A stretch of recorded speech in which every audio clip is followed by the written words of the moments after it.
I'm Jonny Smith. I'm Richard Porter. And this is Smith & Sniff, a podcast in which two friends talk about cars and many other things. Do you know, I think I found CSI Tarpaulin's capital of the UK. Oh. It's happened to me day before yesterday. We've talked about CSI Tarp before, haven't we? Yes, we have. Guess what's beneath the sheet? Yes. And I drove into Milton Keynes and down several housing estates because I was actually filming Anne Barnfind. By Jove, Richard, I saw some cars under tarps. I nearly did a Yui about 4 times. It's like, what the hell's that? It's got a bit of a fastback. Oh, what's that? Oh, I think that might be a blah, blah, blah. So I think we're going to have a day out in the Keynes. Interesting that it's Milton Keynes. Yeah. For listeners not in the UK, Milton Keynes is a new town, as in it was only sort of built in the 60s, I think, wasn't it? 60s. In the 60s. I actually remember when Milton Keynes was built. In fact, I think I took a few days off work to help build it myself. Do you know? Yes, we all mucked in. I built several lavatories, urinals, I remember, and then made some lunch. It was great, lovely. It is Britain's spiritual home of near side front tyre wear because it has a lot of roundabouts interconnected with dual carriageways, so you can enter many of Milton Keynes' excellent roundabouts at a decent clip. Yes. Which is good for, conserving momentum, but very bad news for at least one of your tyres. And it's the whole true, thing's sort of isn't built it? on a grid system, isn't it? Yeah. So the major roads are. So it doesn't, it feels more like an American town in that respect. Yeah. But it's weird, considering it's not. I don't know why it doesn't really matter how long the town's been in existence for, because the cars weren't put there. It's not as if you'd go to, a really old town like Bath or St Albans or something and go, oh look, there's a Hispano-Suiza there that was put on someone's drive in the 20s. It doesn't work like that. No. So the age of the town is irrelevant, but it's interesting nonetheless. Is it because Milton Keynes has a lot of driveways? So do other towns. Yeah, I don't know. Or maybe figure that out. People drive their cars until they're broken and then insist that they'll fix them themselves one day, and they never do. I don't know. But what I do know is I saw a lot of cars, dilapidated cars. Do you think it might be something to do with, in fact, they just, the near side front tyre wore out, and because this is an endemic problem in Milton Keynes, there's a short supply of them. And so they just went, I'll stick the car under a tarpaulin until they come back into stock, and then forgot. And then you just buy another car with a different wheel size instead in the meantime, just to tide you over. Yeah. And then you forget that Dad bought that other car 18 years ago, and I keep tripping over it every time I exit the front door. There were loads of cars. Loads. Interesting. Yeah, I think Milton Keynes is almost a bit like a bit like British Detroit, in that it's not, the cars aren't manufactured there, but there's lots of suppliers and headquarters, and yes, that's a good point. Isn't it is a bit like all VW Group stuff is there, isn't it? And so is Mercedes-Benz. Mercedes, yeah. And that grid system you're talking about is numbers and letters, isn't it? So I actually did drive down V8 Marlborough Street. Yes. And I went down V10 Street and obviously thought, yeah, this one probably sounds quite interesting. Yeah, this sounds nicer, yeah. Yeah. And it is quite unusual for us Brits, because we don't really have towns and cities laid out like that. So, yeah, so MK, that's what the locals call it, don't they? MK. I have no cause to go there anytime soon, but the next time I'm there, I'm going to keep my eyes peeled, because that's... Well, CSI Tarp is very much my vibe, as the kids might say. If you live in Milton Keynes and you've got some interesting shapes under tarps in your neighbourhood, do let us know. hello@smithandsniff.com. Yeah, please. We'll establish once and for all if it is Britain's CSI Tarpaulin capital. Yeah. Now, the other week at our Manchester live show, I was talking about car-based tattoos, and I sort of suggested I was going to get a British Leyland tattoo. Oh, yeah.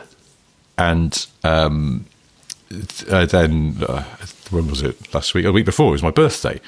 On my birthday, I put a picture onto socials of my new British Leyland tattoo. It's a little bit of a cheat because it's not a permanent tattoo. There's this place that will make a temporary tattoo to your spec. So I uploaded the BL logo minus the L in the middle because I thought that might look like, it was something I was commemorating, I don't know, someone called Liz or something like that. So I did that. But this is where it all gets a bit embarrassing. I mean, because I thought, this is brilliant. Ha ha ha. I've got a British Leyland tattoo. See how this goes down. And it's almost fittingly, because it's a BL tattoo, it's gone wrong.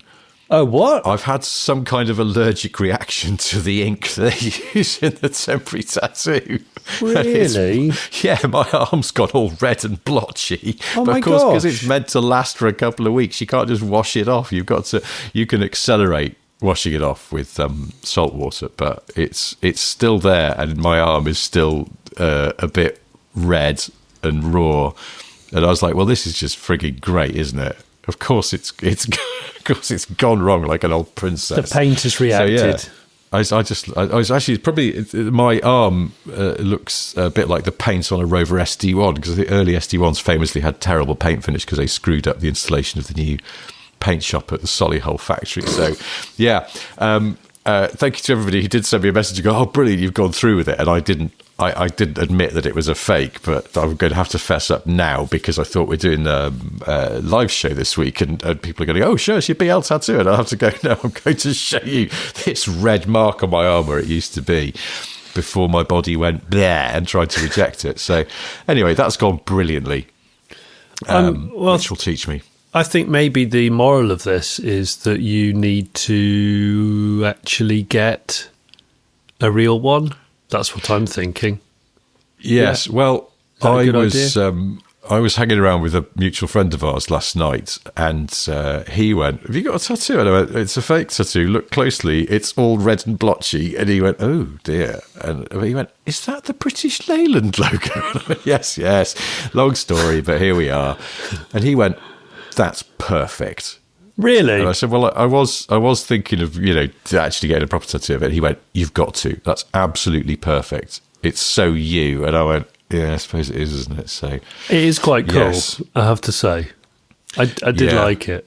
I'm warming to. It's something that's interesting about having a tattoo, even a temporary one, if you've never had one before, because I've put it on my forearm, on sort of underside of my forearm, is that if you're not used to it there, every so often, when I first put it on, I found myself, I could sort of see it out the corner of my eye, but go, wow, what the fuck's that? And it catches you out. What, you forgot that you had some ink on yourself? Yeah, exactly. But then you get used to it, and it's fine. It's not as good as a friend of mine was filming something in Mallorca, and the hotel they were staying in had a machine in the lobby that you put €1 in, and it just dispensed a random temporary tattoo. And so him and some of the people we were working with had this game where they went, right, we're just going to get a tattoo out of the machine. Whatever you get, you've got to put it on. And he got this absolutely enormous snake, like all coiled up. But then he put it on his wrist, so it's really visible. What? Yeah, it's really over the top. But he went through with it. He put it on, but then I was like, wow. And people kept asking me if they thought it was a real tattoo, and it lasted for ages. Like, he thought it would just like wash off in a couple of days, but no. Oh, and it didn't. It was there for a long time. So there we are. That's well, maybe I will still get a BL tattoo, but first I'm just going to let my skin settle from its adverse reaction to whatever's in those temporary tattoos. I think it's henna, isn't it? It's just henna. I don't know. Settle the skin, Richard. Just settle the skin. Something I wanted to talk to you about, though, because it's been lovely weather. You don't want to talk to me. What else am I going to be doing at this point in the day? I don't know. Well, I'll tell you what I would be doing, because it's quite pleasant out there at the moment. I'd be just zooming about in my Honda Beat with the roof down. Of course. And I imagine you're doing the same in your Boxster. But I've realised something. Have you ever become conscious that there's a sort of Roadster face? I find myself doing it, and it's because it's on an A road, and you get a bit of speed up. Yes. And you've got the roof down and the windows down. Yes. and certainly in the beat, it's a bit buffety. It's not unpleasant, but it's just quite buffety compared to sort of more modern cabrios with wind deflectors and things like that. And I've realised I have this Roadster face that I'm doing, which is sort of, it's not quite gritted teeth, but it's close. It's this kind of kind of look. And I started looking at other people in Roadsters and seeing if they're doing it. I think you might be right. Is it that feeling of light sandblasting on the forehead? And yes. So you've got a bit of a squint on in case there's a fly or I don't know, a bird that comes by. So you just your eyelids are primed, aren't they? And your lashes are primed for dust. Yes. But you are ultimately enjoying yourself. It looks to the outsiders that you aren't sure whether you should be enjoying yourself. That's it. I imagine I'm just I have a similar face on when I'm going for a run, where I'm kind of like, I'm sort of enjoying this, but also towards the end of the run, particularly on a hot day, I'm quite sweaty, and there might be sort of a bit of sweat dripping in your eyes, so you're kind of narrow-eyed and gritted teeth, and it looks like you're having a miserable time, even if you're not. I think that's sort of Roadster face. I like Roadster face. I do. I probably do that in the Boxster Roadster face. But you sit quite low in the Boxster, and I don't know how high your head is in the Beat. Is your head quite high? It's pretty high. It's not over the windscreen rail. In that respect, you sit lower in the Beat than you do, say, in an old MGF, where I think the top of my head used to project over the windscreen header. Yes. But there's only so much room to play with in the Beat because it's tiny, so my head is pretty high up. But the good thing is, if you feel like there's no one can hear you or see you, that as you adopt Roadster face, you can sing Roadster face to the tune of Poker Face by Lady Gaga. Is this what you've been? Singing? Yeah. So if you've seen a tall man in a very small car zooming past, going Roadster face, then that was me. I'm going to do that. I'm going to do that tomorrow. I'm definitely going to do Roadster face. It also that could be like a DC comic. I feel like it could be quite gritty. Roadster face is someone that only comes out at night, or people see flashes of them. Like there's a ghost story, and they see the cloaked figure. But it is Roadster face ultimately. But I feel like Roadster face would have a really huge forehead for some reason, a bit like, actually I'm not going to say that, a bit like somebody we know. And I'm trying to work out who you were. I think I know who you're going to say. Roadster face, and they'd have squinty eyes because of the fly. No one wants an eye full of midges. You go through a cloud of midges. I've been through clouds of midges on bicycles before with my mouth slightly open, and it's really awful. Oh, God. It's really awful. Well, actually, I was running the other day, and I very almost swallowed a bee. It bounced off my bottom lip, and I was really like, ooh, that could have been much worse. Yeah, a big bumbler as well. It was just like doink off my bottom lip. I love that. I love bumblebees. Because also I was running, so I was breathing heavily. You're just going to suck down a bee. That's bad. I don't, because I've got an image of you bee sucking. I don't. It's just ridiculous. The worrying thing is, what if I developed a taste for bees as a result of it? Yeah, just end up getting bollocked by not the RSPB, who looks out for bees, the National Bee Association. WWF. Bees are endangered. Yeah, I think so. Oh my gosh! Yeah, nobody wants that. I've done my bit because we've got some wildflowers growing in part of our garden and on the edge of the lawn. And when I mowed the lawn, I deliberately left them because I was like, those are good for bees. But what if it turns out that I'm doing that just to lure the bees in so I could make a bee casserole or something? Then that would be. Weirdly, I can't. I've got no grounds for this, but I can't imagine seeing you mowing a lawn. I don't know why. Why not? I don't know. Do you enjoy it? Or is it just a means to an end for you? I enjoy the end result of looking back and going, that's the lawn. Because we were away over Easter, so the lawn got really big. Yeah. I bought a cheap battery-powered mower because I thought it'd be less faff than having to get the extension cable out and all that shizzle.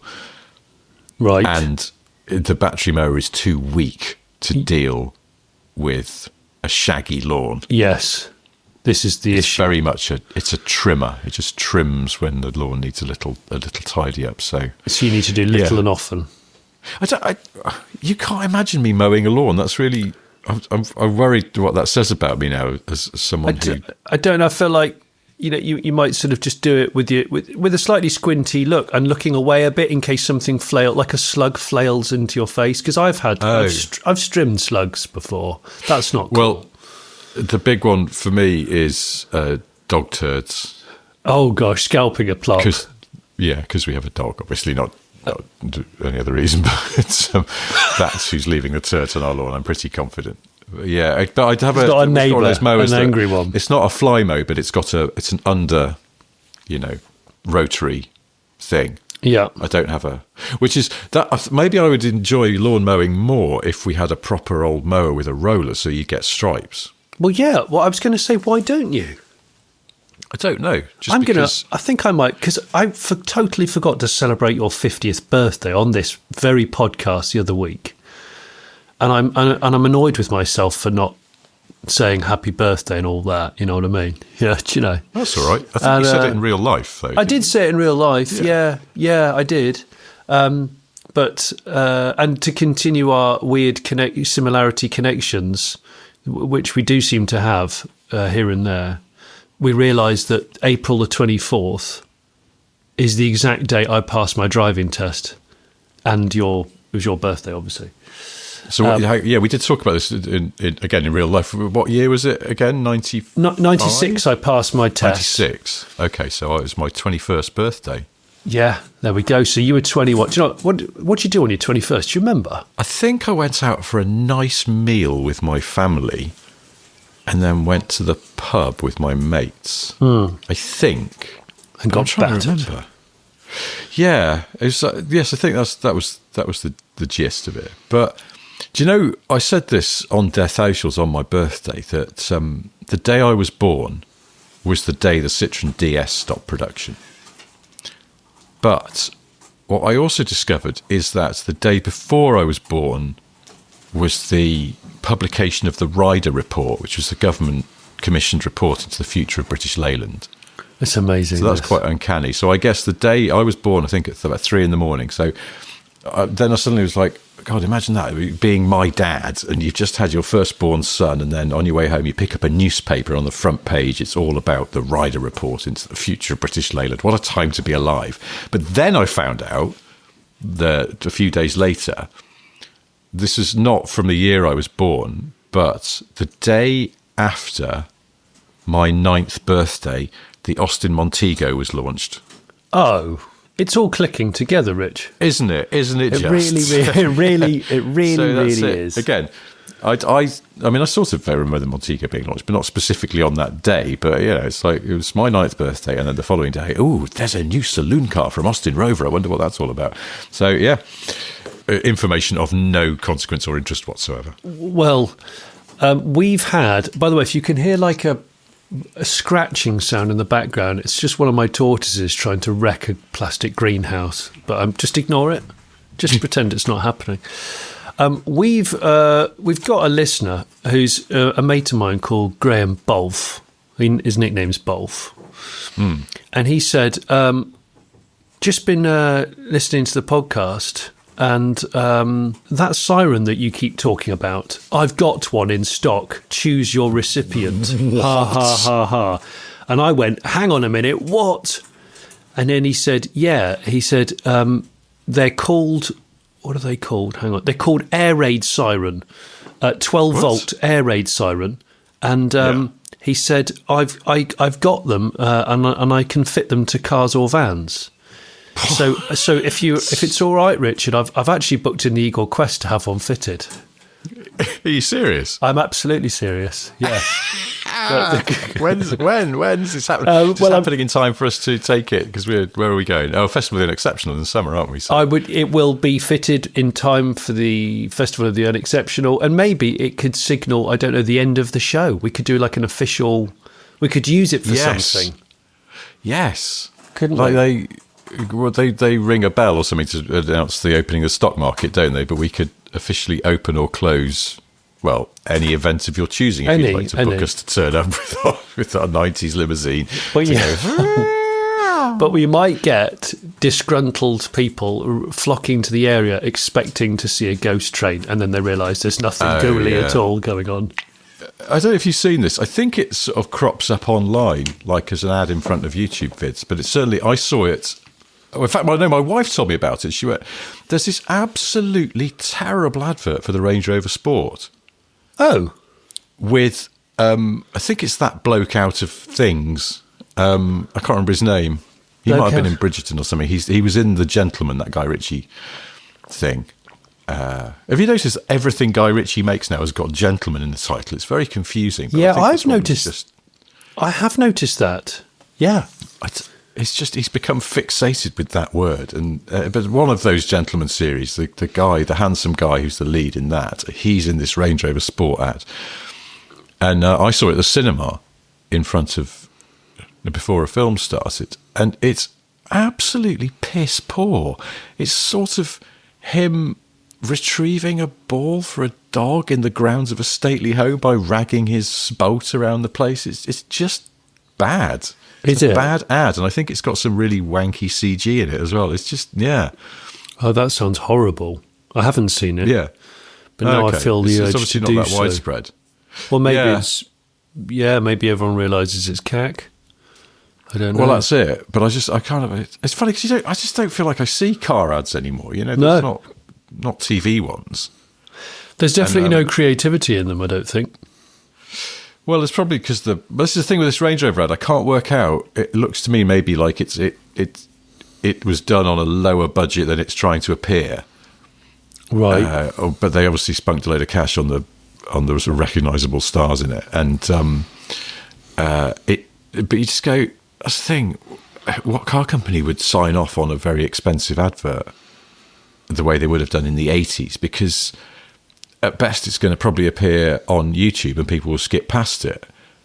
But otherwise, you know, the number of people who are sort of sitting there glued to something like Coronation Street or Inspector Morse or some other sort of big show, some Saturday night thing, and then sit through the ads is dwindling. So what's the point? Yeah, I think they should give the job to people like you and I. We could just come up with some creative treatment. I mean, I don't know why you're laughing, because I think that's actually a really valid, great solution.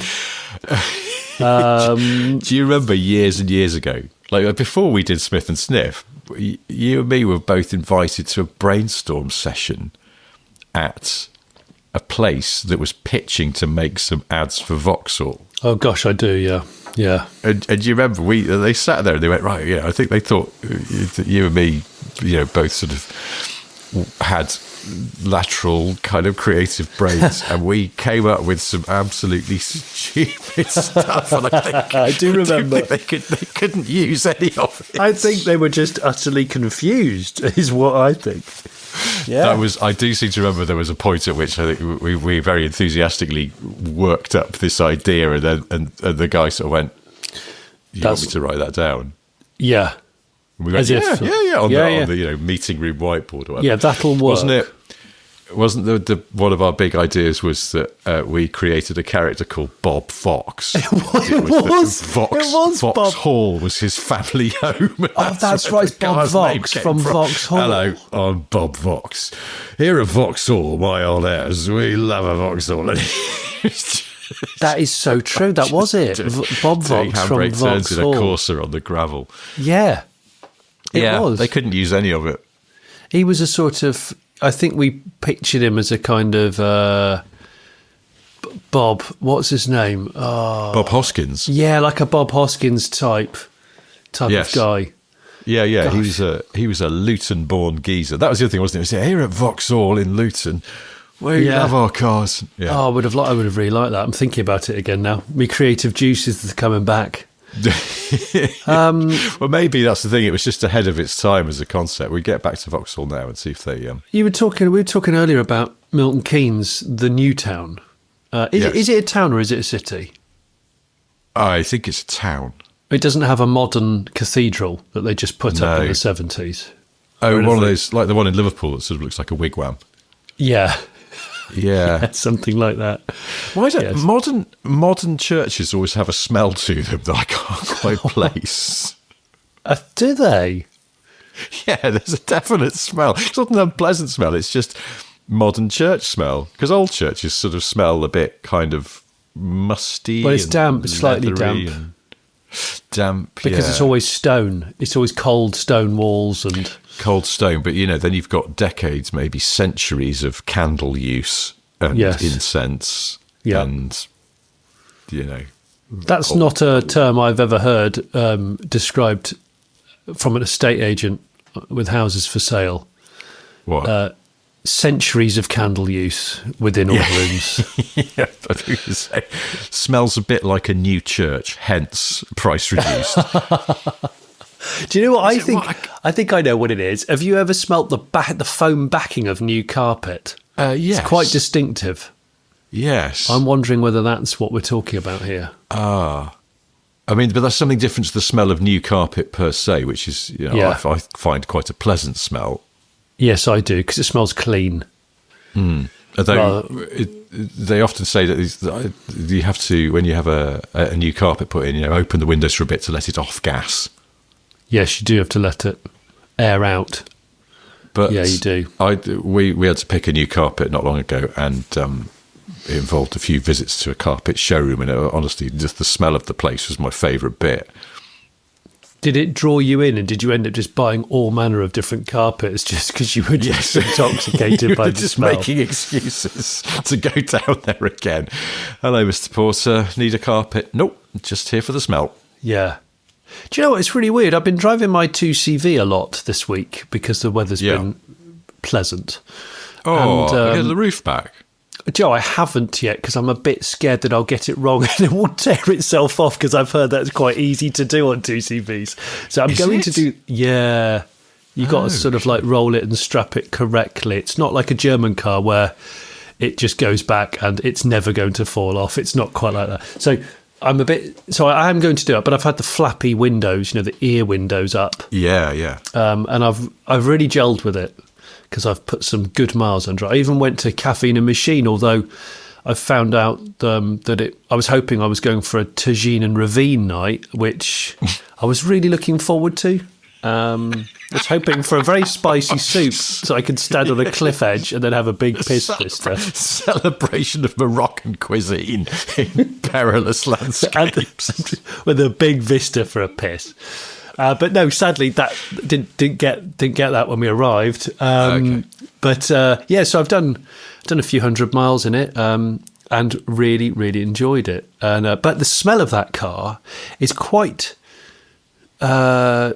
different to the car's appearance. The car smells really fresh and clean when it doesn't look it. It looks distinctly algal and dirty, I would say. That's interesting. Is it because of its restoration? I think it's because of the restorations, especially because it's got new paint inside and some re-dyed upholstery and some different foam and stuff. So I think, but I really like that about it.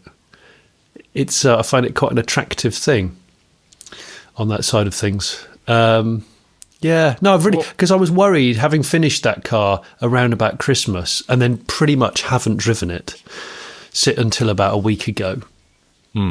I was worried that I wasn't going to really enjoy it. I enjoyed the process of doing the car up and resurrecting it, but was I going to actually enjoy driving it and living with it? And I was at a real seesaw with it, going, oh, well, what if I don't like it? Then I'll sell it, right? But I love it. I really, really enjoy it. It's hilarious. That's good. Yeah, it's been good fun. I mean, I'm not allowed to do the school run in it because my daughter won't let me take her there in it, although my son's cool with it. But the girl child is not cool with it. But your daughter has a small history of changing her mind on these things, hasn't she? So I've just got to keep persisting. I think if I roll the top back and I don't know if it had some cool accoutrement inside. Imagine if I had, I don't know, some scatter cushions and a picnic blanket and what? A hamper. a hamper of things. A hamper, and I had some tasteful music playing from one of those Dr. Dre Beats Bluetooth little things, capsule-looking things. Maybe I could lure her in that way, because ultimately, if it looks Instagrammable, I think she's more likely to be drawn to it, you see. That's how you win over the young. I think so. And I'd have an interesting flat cap on, not a twatty one, Rich, just so you know. And I cruise up in it with the window flapped up like Dumbo's ears. You sort of want one of those. What would they? I don't know how you describe it, because it's not a tweed cap, but it's sort of like a blue canvas, sort of gabardine type. Is that the word I'm looking for? Basically, you want to try and look a bit more French, I think. Is it like a paper? They call it do they call it a paperboy hat? Is it a paperboy hat? Yeah, like a traditional paperboy hat. Okay. Who used to shout, read all about it, etc., etc. Oh, okay. Yes, I know what you mean. Back in the olden days, not the paperboy that would cycle past your house and throw the rolled up paper through the greenhouse window. Not like that's more 80s paperboy. Don't know how we got onto this, but yeah. So, car smells, house smells. Where were we? I don't know. Where were we? I don't know. Shit. Oh, I know. What were we talking about? Air raid. We were talking about air raid siren on the Eagle Quest. So yeah, good old Bolf, who's the guy, lovely guy who does a lot of car related bits and bobs. I think he's got a drift car as a hobby, and he fitted to my Tokyo Taxi the reversing warning, which was the Japanese lady talking. Yeah. And he said, if you ever want anything else, I can find stuff. And of course, sure enough, he knows those sirens. And he said, yeah, they're not very much money, so I can fit one. He said I can fit it also on a remote, so you can activate it via a remote button. So I'm like, right, what? I'm booking it. This is happening on the Quest. Holy shit. Yeah, massive thanks to Graham Bolf for that. Last week you were talking about hotel toasters and your hatred of them. Well, and mine are fear, frankly. We've had we've had quite a bit of reaction to that. And, what, in a bad way? No, just I think a few people pointing out that they do have controls for both speed and intensity of heat. Okay. But the problem is that people fiddle with them.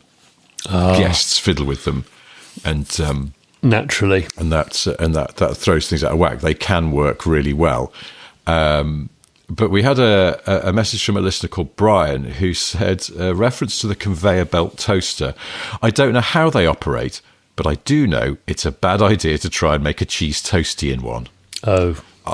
I was in a 2-star hotel in Mozambique for work, and the breakfast fare. Stop it! Stop it! You can't. This is a genuine message. You can't just have an opening sentence of 2 stars, as in 2 stars out of 5, or yeah. Okay, so not a very good hotel in Mozambique. Okay, yeah, right. It's got that'd be a good opening line for a novel, isn't it? It's very good. A 2-star hotel in Mozambique for work. You should read that in 60s person. That was amazing. That would be absolutely amazing. I'll do it. Okay, well,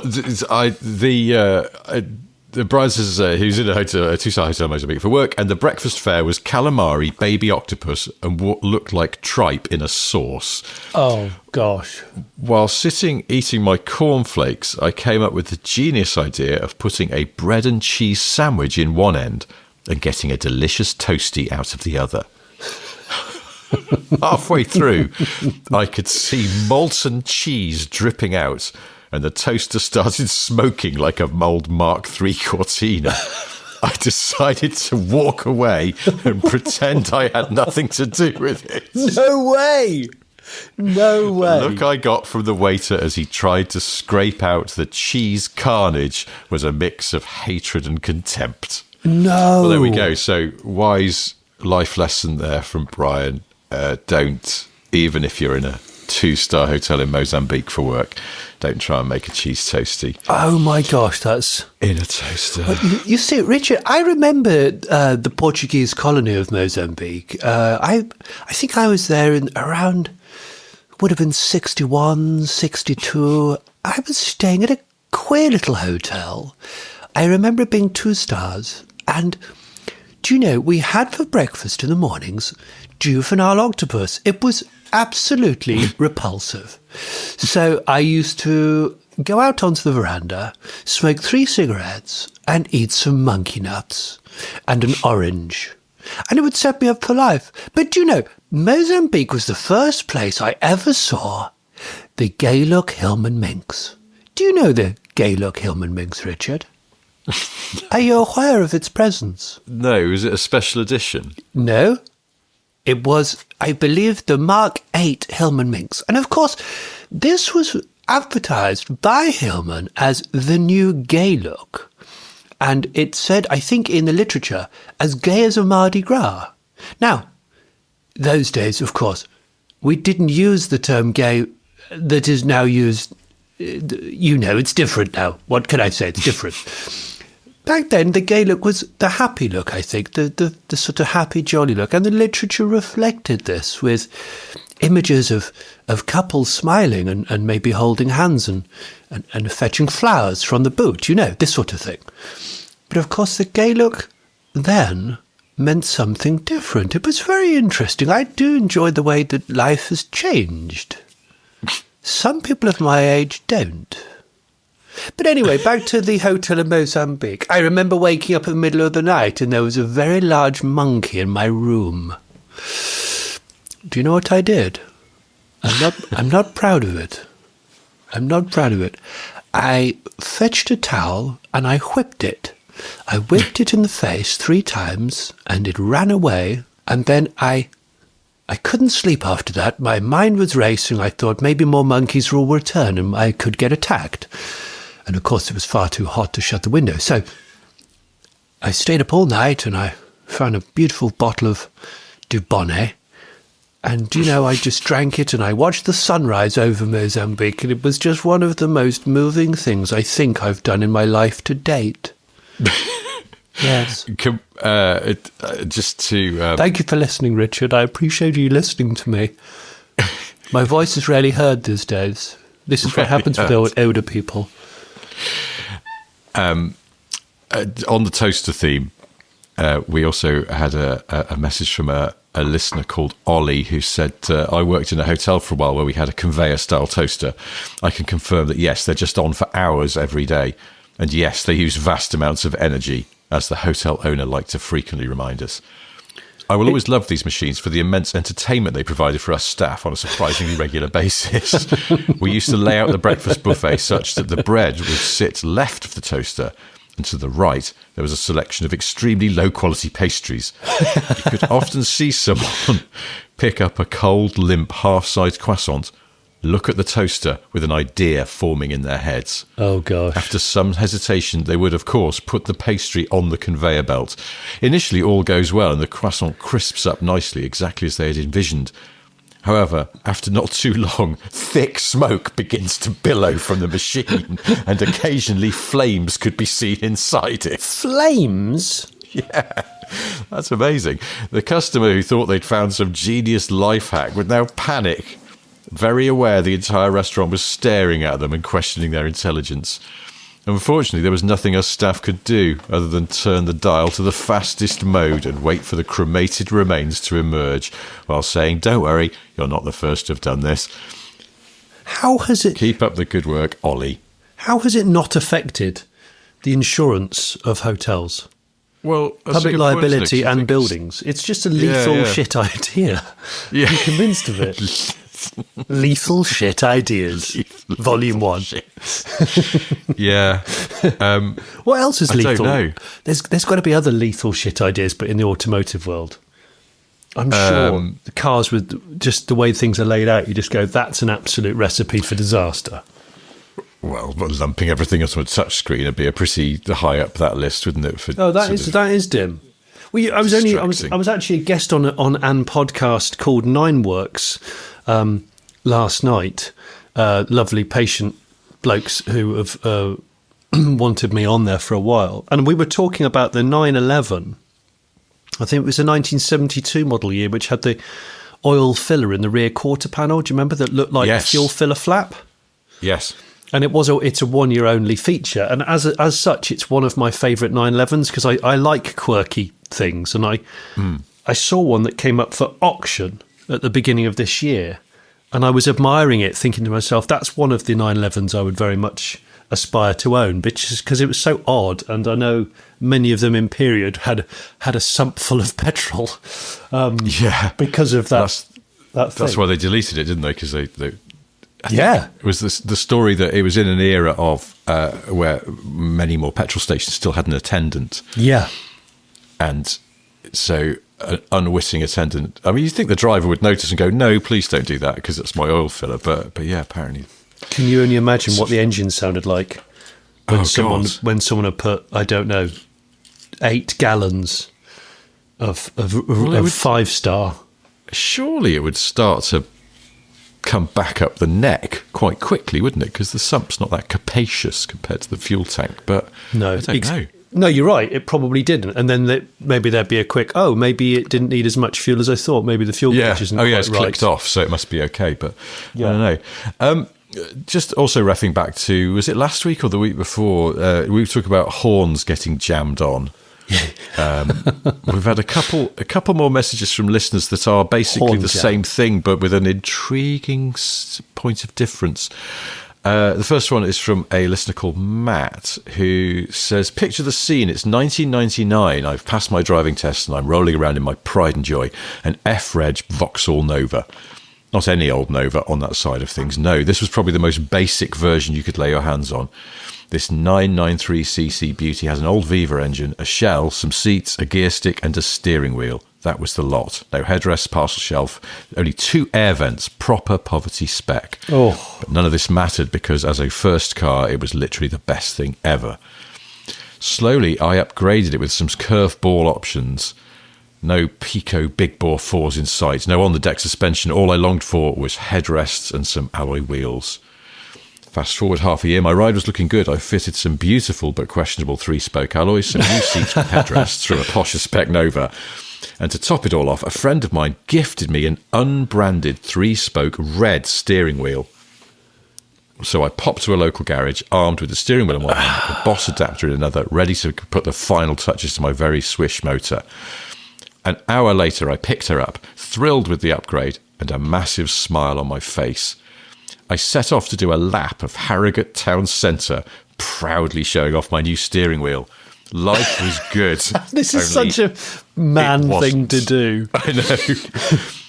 A lap of Harrogate Town Centre goes anti-clockwise, and to my horror, on every right turn, the horn went off. Oh, no. People were looking, wondering why some youth in a blue Nova was beeping at them.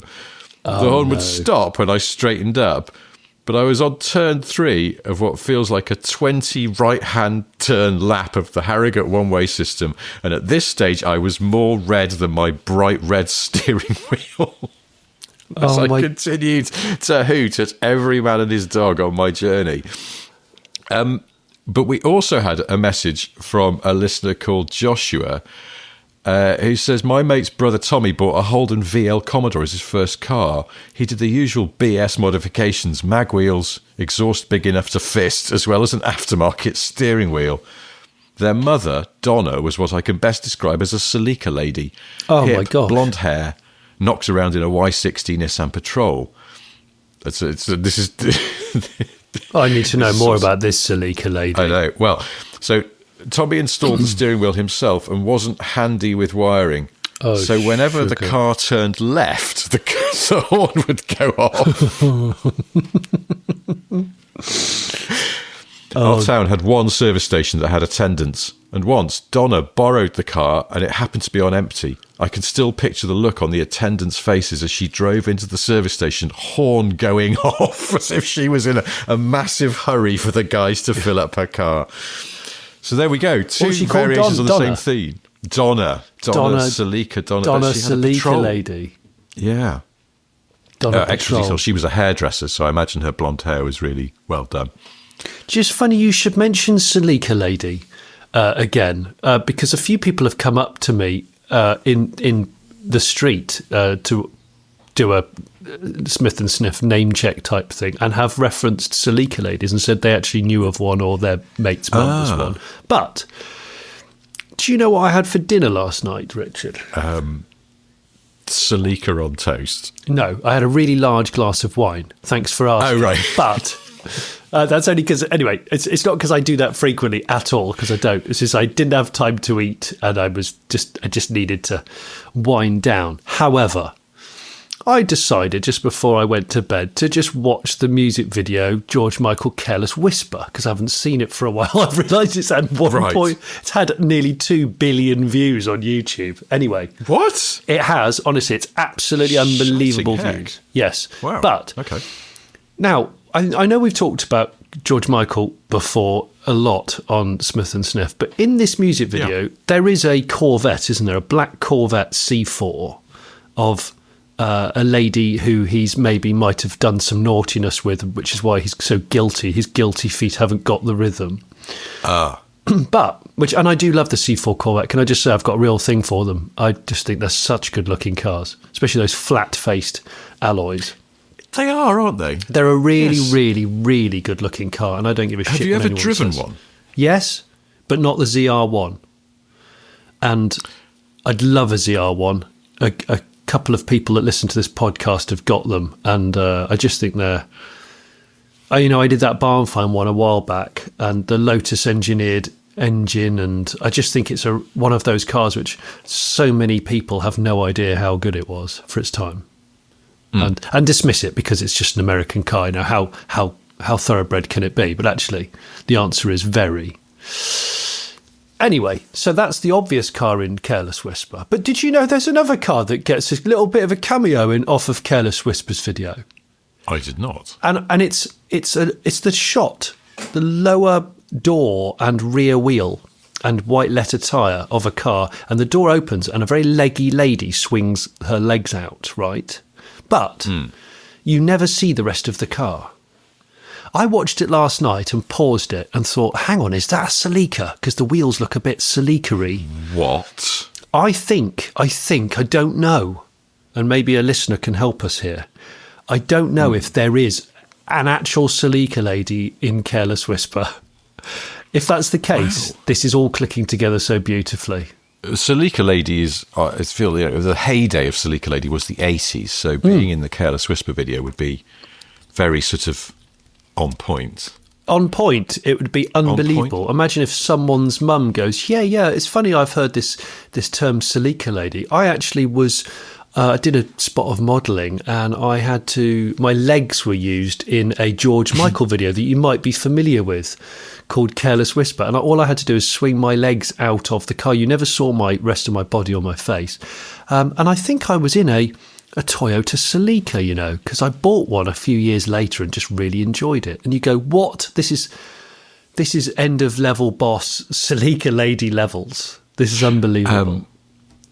I'm just running the Careless Whisper video with the sound off here, and I'd forgotten also that George Michael is singing, but he's standing off mic, which is annoying to me. You're like, yes, George, I'm not picking you up. You're too off mic. Stop. He does. He shimmies to and fro on the mic, but also he walks through a room full of hanging rope at the beginning. Okay, yes. But what I'm admiring is his absolutely massive Princess Diana hair. I love his hair. It's really big. I really love it. And also, another thing that appeals to me in that video is, I think, 3/4 of the way through it, when he's obviously riddled with remorse, and the lady who he's cheated on has got on a plane and gone away, he is wearing a full 80s white tennis outfit. Oh. And walking along a veranda, I think. And I think to myself, I would like to take 2 aspects of this video with me. I want to wear all of the 80s tennis gear and get in a black Corvette C4, which is actually very low to the ground. So the shorts might be a little short for such a manoeuvre. Just come free at the side. Well, I do wonder you might show a little bit of arch liner if you're not careful. Yeah. Who knows? I've just got to the bit where the lady's legs emerge from the car. What do we think? You might be right. Well, now, this is, I think, in America, because the car has the writing on the sidewall picked out in white. Yeah, white letter Looks tyres. very American to me. But here's the smoking gun on this. The tyres are Bridgestones. Oh. Japanese.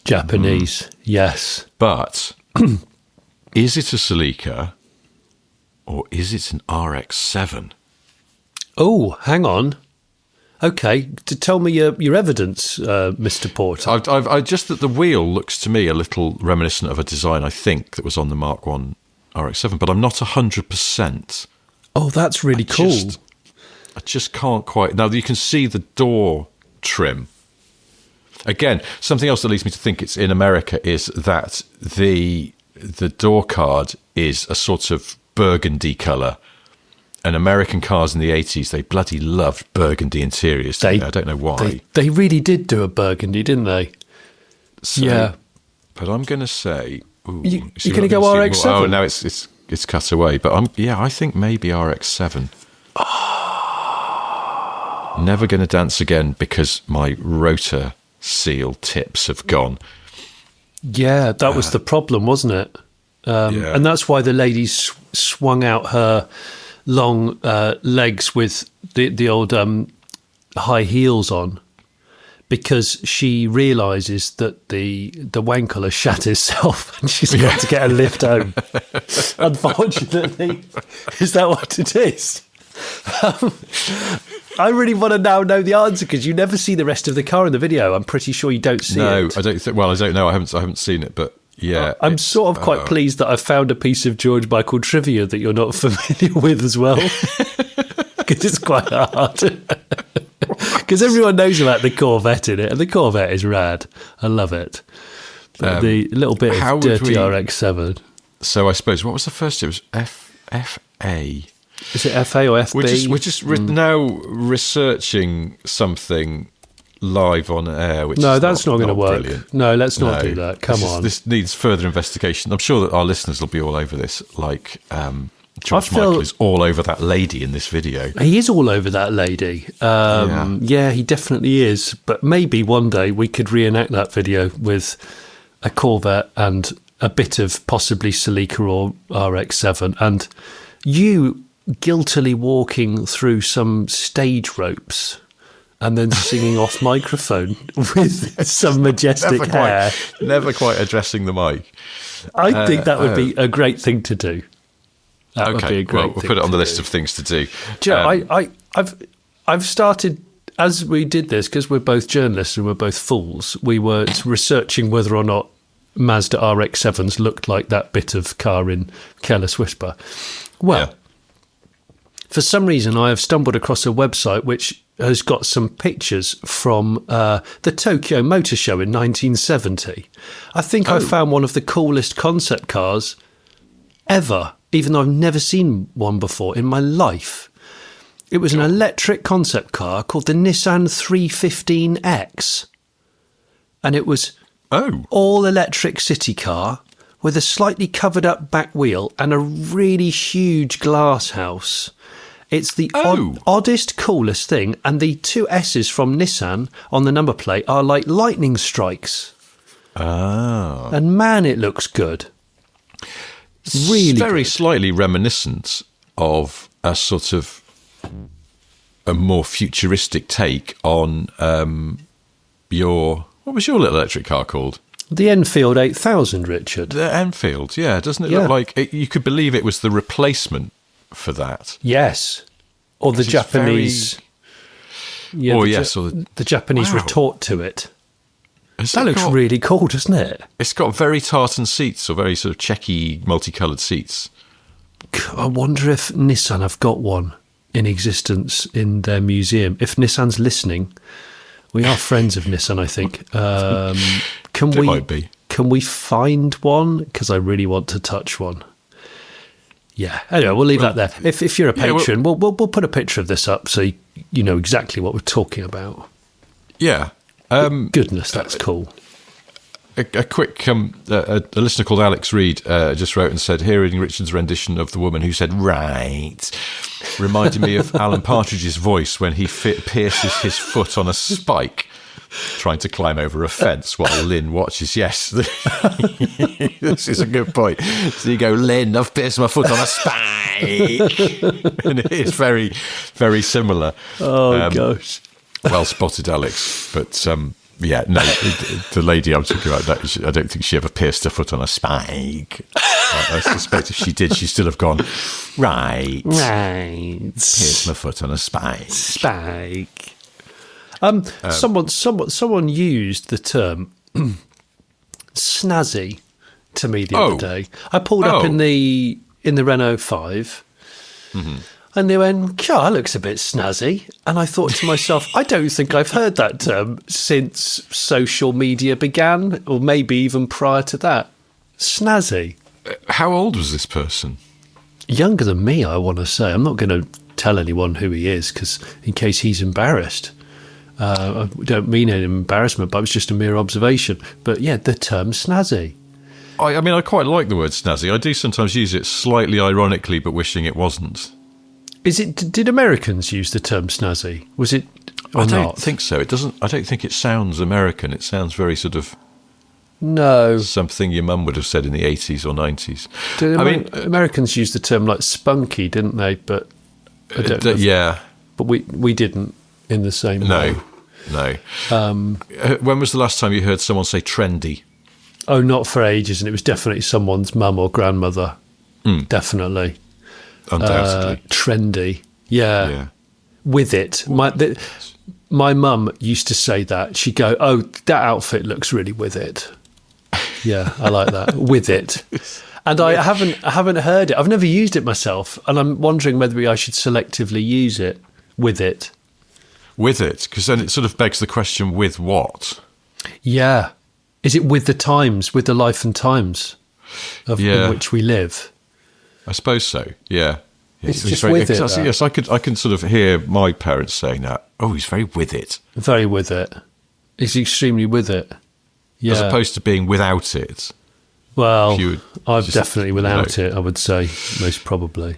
Well, you haven't got a gammy British Leyland fake tattoo on your arm, so I think you still, in terms of style, in these warmer months where... I showed it. I had to go to, after my fake tattoo went gammy, I had to go to a meeting, and someone I've been working with recently, and she went, "What's going on there then?" And I went, "Oh." So I explained it, and she went, "Why don't you just wear long sleeves?" It's like, because it's too hot. I was going to wear an Aran sweater. It's like 25 degrees out there. Yeah, you need a fleece on, my friend. You need a lined fleece. Yeah. That's what you need. If only we knew a reputable organisation that sold fleeces. Oh, it really beats me, that. I mean, I'm a fleece wearer, as you know, especially when I'm finding cars in barns or garages that could look like a barn or be accepted as a barn. But yeah, they're actually, they're doing well, the barn find fleece. I'm so into mine. Can I just say that? I'm really into mine. I wore it so much that I refused to put it through the washing machine because I didn't want to have a day or two without it. That's how sad I am. So I reluctantly put it through the machine because I wanted to test its durability anyway. And it dries really quickly. So, and you know, I'm the life and soul of a party.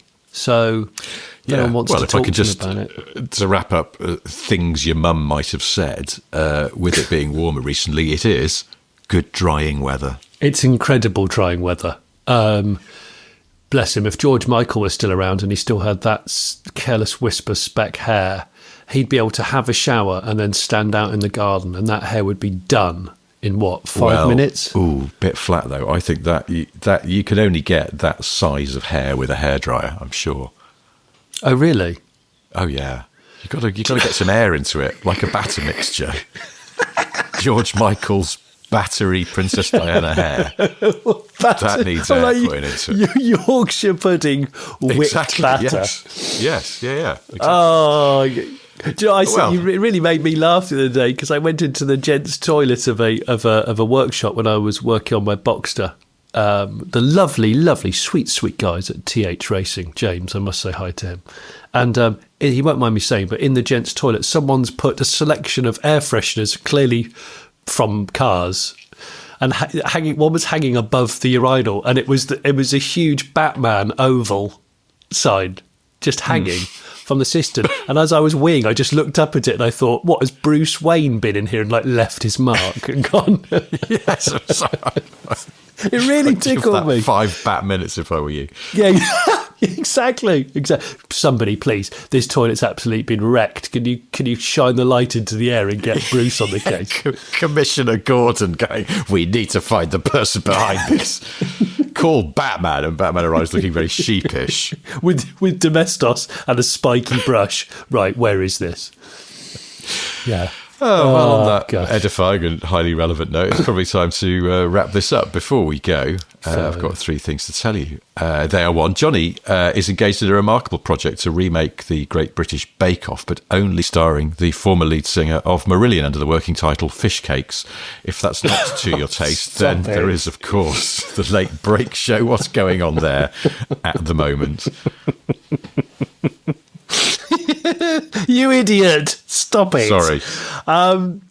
Well, if you didn't see the barn find last week, it's a lovely Golf GTI Mark 1, but there's loads of other cars in the barns near it, and there's such a lovely human story. If you ever want to see a 90-year-old man surfing on a ride-on lawnmower and nearly killing himself, well, funnily enough, there's a clip of that in the barn find. And honestly, it's still one of the funniest stories. He's a very eccentric, fantastic man. So you can watch that. And I think this weekend, or the video that will have gone live now by the time you listen to this, is I drove the Renault 5 to the factory, and I got a visit. I got to have a tour around of the factory to see them building Renault 5s and Meganes and in France, and it was great because I enjoy a car factory. So if you're interested in car factory stuff, watch that. And if you don't give a shit about car factory stuff, well, A, screw you, but B, there's hundreds of other videos to watch on my channel, so piss off and do that, okay? Is that all right to say that? Yeah, I think that's great. I don't know why more businesses don't promote themselves by... Yeah. Do you know what I've just realised I had a road rage incident this week, and I actually stopped the car, and a guy was tailgating me for miles, and I really lost my rag. So when it got to a junction, I was beeping at him and telling him to, maybe not tailgate. He was being aggressive. I got out of the car and walked up to him, and he already had the window down. I actually put my head all the way into the car right next to him and said, I've done a 20, I've done 20 and a 20, I've done 30 and a 30, and I've done 40 and a 40, and you just continue to be up my arse. And then I ranted at him while he threatened to kill me, and do you want to have a go? And so I invited him out of the car to have a go with me, which my God. He tried to, and I was like, well, you're not being very successful. It's also a really public place, so if you do anything to me, I'm just simply going to sue you. But B, the reason why I'm telling you this is because my final line after telling him that he just wasn't a very good driver and he needed to just keep his distance was, I looked inside his car and I went, your car is fucking disgusting inside. You need to clean it. And that's when I walked off. What was the car? It was I think it was a Ford C-Max or a Focus Estate. I'm not proud of the fact that I was incredibly angry, but I was so angry that I didn't take note of what the car was. Okay, wow. But he got both barrels, that guy.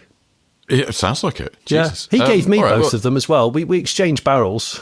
So okay, yes, but so when that happens, somebody often gets shot. So no one got shot this time. It's not a good situation. No. But he also told me that my Renault 5 was poncy. Oh God! And I said, wow. It's gone very I said, wow, we've got some real pre-internet chat going on here, haven't we? Poncy. Wow. Okay. The second thing I've got to tell you is I've got some books. Have I put Boring Car Trivia series. There. Got lots of things in them. And the third thing I wanted to share with you is that the Chupa Chups lollipop logo was designed by Salvador Dali. Really? That's cool. Yeah.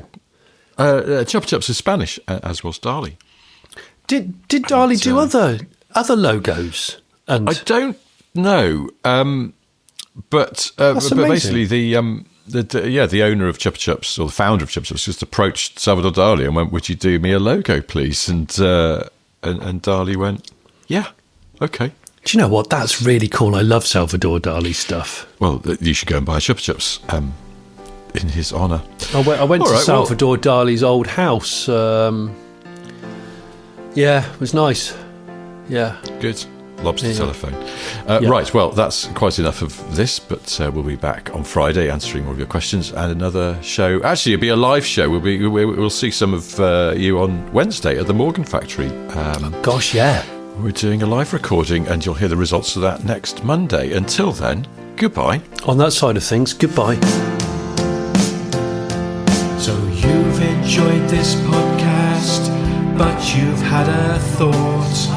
Is there a way here today that you could show support? Well, you could join our Patreon, what wonders that it brings. Early shows and extra notes on that side of things. You could buy our merchandise, we've mugs and hats but still no ties. One day we will make those pies, but in the meantime, guys, hey guys, like and subscribe, and maybe leave a nice review. Like and subscribe, we know you know just what to do. Like and subscribe, we don't want to take the piss. Like and subscribe, but we were told to ask for this. Like and subscribe. Like and subscribe. Like and subscribe. Like and subscribe.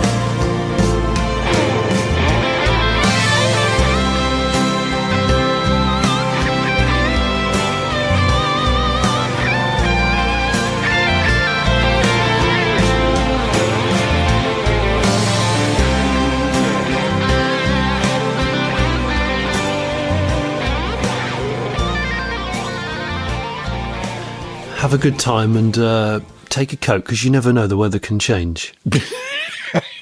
This show has gone very mum-tastic, hasn't it?